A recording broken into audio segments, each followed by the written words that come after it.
শুরুতেই থাকছে এমএজি ওসমানী বলেছিলেন ভারত যদি সহযোগিতা নাও করত তারপরও বাংলাদেশ স্বাধীন হতো, বলছে বিএনপি নেতা রিজভী।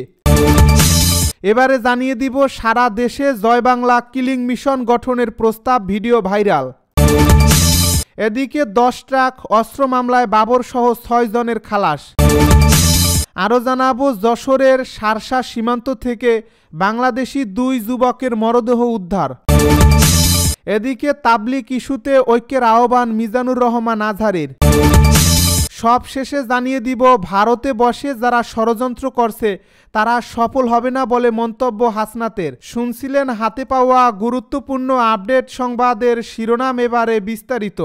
তবে তার আগে অনুরোধ রইল ভিডিওটিতে একটি লাইক দিন এবং কমেন্ট করে জানিয়ে দিন ভিডিও সম্পর্কে আপনার মূল্যবান মতামত।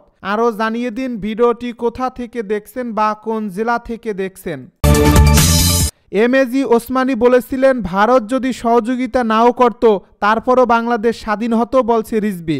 মুক্তিযুদ্ধে ভারত বন্ধুর ভূমিকা পালন করছে বলে মন্তব্য করে বিএনপির জ্যেষ্ঠ যুগ্ম মহাসচিব রুহুল কবির রিজভী বলেছেন ভারত যদি সহযোগিতা নাও করত তারপরও বাংলাদেশ স্বাধীন হতো। এ কথাটি মুক্তিযুদ্ধের সর্বাধিনায়ক কর্নেল এমজি ওসমানী বলেছিলেন আজ বুধবার সকালে রাজধানীর শান্তিনগরের কর্ণফুলী গার্ডেন সিটির সামনে ভারতীয় পণ্য বর্জনের দাবিতে আয়োজিত এক অনুষ্ঠানে প্রধান অতিথির বক্তব্যে তিনি একথা বলেন। ভারত সহযোগিতা না করলেও বাংলাদেশ কেন স্বাধীন হতো তার কারণও উল্লেখ করেন রিজভী।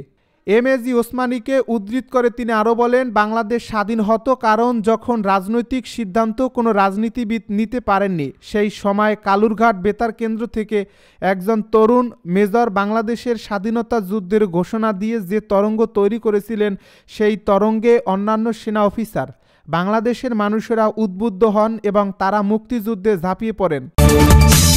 সারা দেশে জয় বাংলা কিলিং মিশন গঠনের প্রস্তাব, ভিডিও ভাইরাল।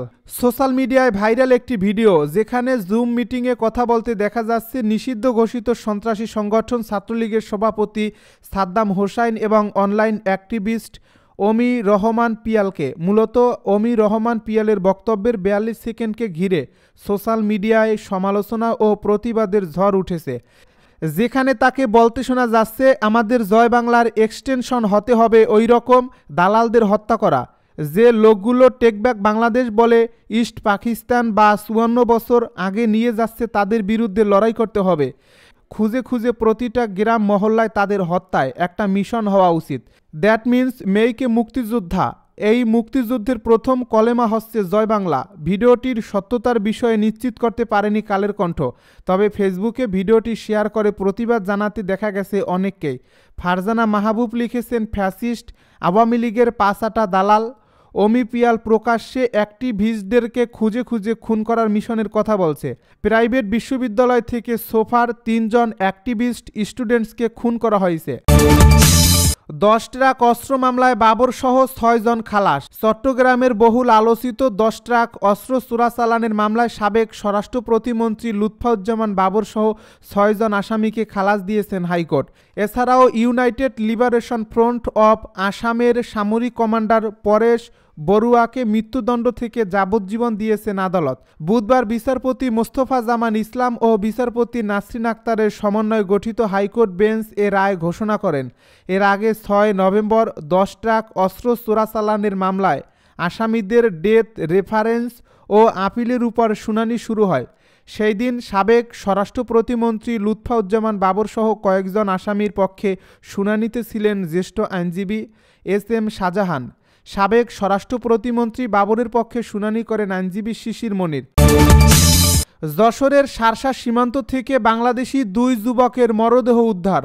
যশোরের শার্শা উপজেলার 5 ভুলট সীমান্ত থেকে 2 ব্যক্তির মরদেহ উদ্ধার করেছে পুলিশ। অভিযোগ উঠছে ভারতীয় সীমান্তরক্ষী বাহিনী বিএসএফের নির্যাতনে তারা নিহত হয়েছেন।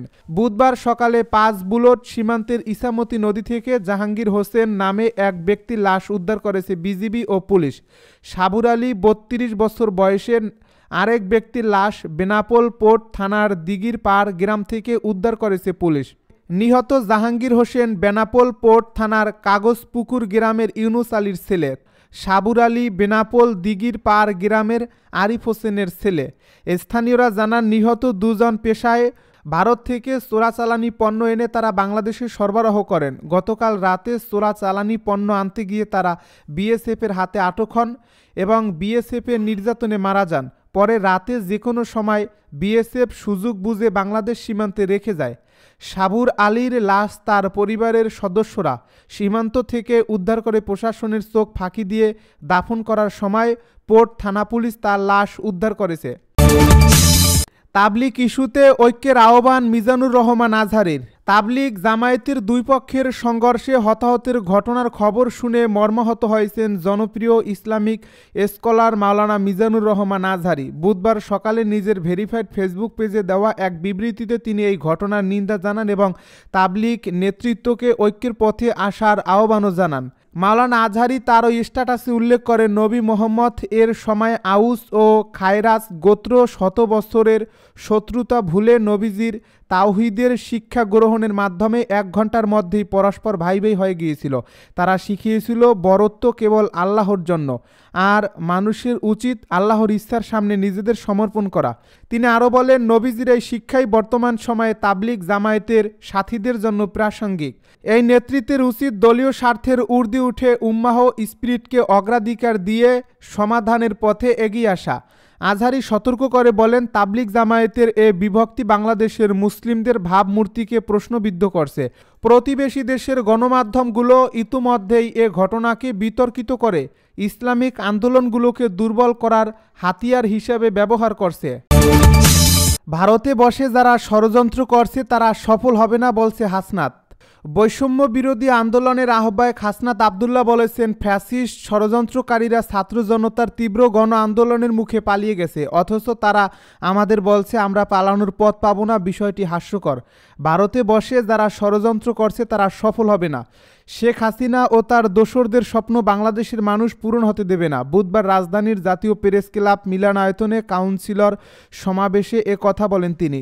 নির্বাচিত জনপ্রতিনিধিদের এ সমাবেশে হাসনাত বলেন, আওয়ামী লীগের দোসর জনপ্রতিনিধিরা ইতোমধ্যে শেখ হাসিনার সঙ্গে পালিয়ে গেছেন অথবা পালানোর পথ খুঁজছেন।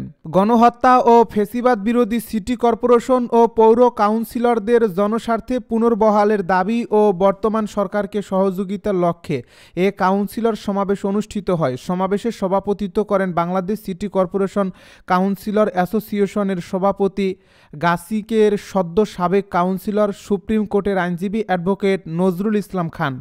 অনুষ্ঠানে সম্মানিত অতিথি ছিলেন এবি পার্টির যুগ্ম সদস্য সচিব ব্যারিস্টার আসাদুজ্জামান ফুয়াদ, জাতীয় নাগরিক কমিটির আহ্বায়ক নাসির উদ্দিন পাটোয়ারি, জাতীয় নাগরিক কমিটির মুখ্য সংগঠক সার্জিস আলম।